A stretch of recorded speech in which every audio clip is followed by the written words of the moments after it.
नमस्कार मंडळी, दीपक फार्मिंग या यूट्यूब चॅनलमध्ये आपलं सहर्ष स्वागत करतो मित्रांनो. सकाळचे 7 वाजलेले आहे आणि आपण प्लॉटमध्ये आलेलो आहे मित्रांनो. आपला घोसाळीचा प्लॉट आहे. सध्या पावसाने उघडकीप दिलेली आहे, त्यामुळे आपण त्याला आपल्या प्लॉटला पाणी देण्यास सुरुवात केलेली आहे मित्रांनो.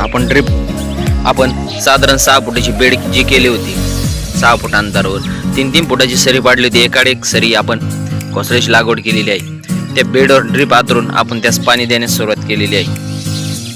कारण सध्या आपण जमिनीपासून बेडवर घोसाळीची लागवड केल्यामुळं या बेडची लवकर निचरा होत आहे. कारण सध्या पावसाळी सीझन आहे मित्रांनो, त्यामुळे आपण याची लागवड करताना बेडवर केलेली आहे. खाली ओल आहे मित्रांनो या नालीमध्ये, परंतु आपली घोसाळी ही सुकत आहे. हाच तर फायदा आहे मित्रांनो, कारण की पावसाळ्यात जास्त पाऊस जरी झाला तरी आपले बेड ही वर असल्यामुळे, आपले घोसाळे ही बेडच्या वर लावले असल्यामुळे त्या बेडचा लवकर निचरा होतो व जास्त पावसामुळे आपला प्लॉट खराब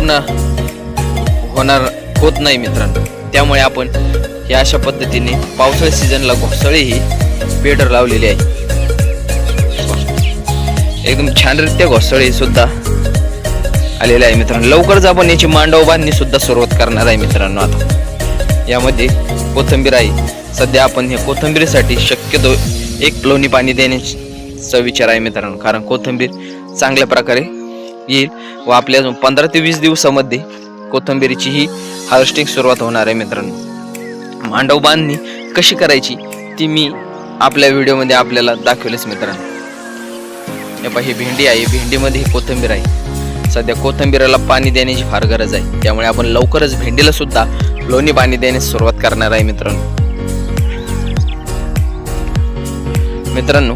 आपण पावसाळी सीझन मध्ये घोसाळीचे असे बेडवरील नियोजन आपणास कसे वाटले कृपया करून आपल्या कमेंट मध्ये सांगा मित्रांनो.